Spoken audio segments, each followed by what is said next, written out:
Welcome to Kenton's videos. Enjoy the video. In this video, I will show you how to make delicious basil pesto. We'll start by gathering our essential ingredients.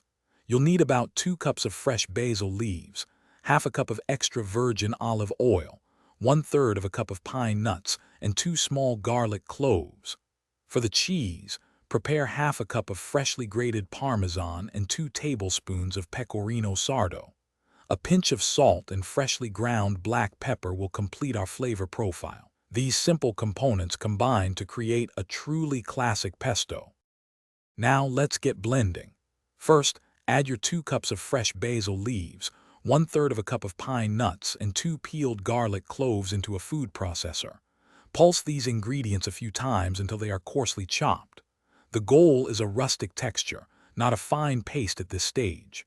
Then, with the processor running on low, slowly drizzle in the half cup of extra virgin olive oil. This gradual addition helps emulsify the pesto, giving it that signature smooth consistency. Once your basil, pine nuts, garlic, and olive oil are well combined, transfer the mixture from the food processor to a medium-sized mixing bowl. This is where we'll incorporate the cheeses.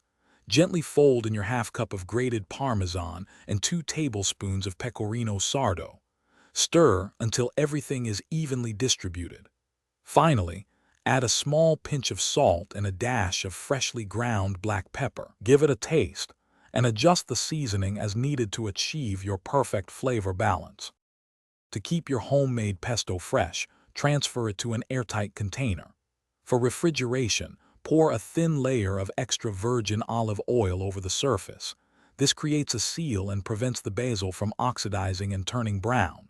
It will stay fresh in the fridge for about 5 to 7 days. For longer storage, you can freeze pesto in ice cube trays. Once frozen, transfer the cubes to a freezer bag.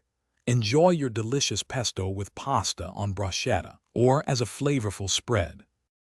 Thanks for watching. Consider subscribing if we helped you.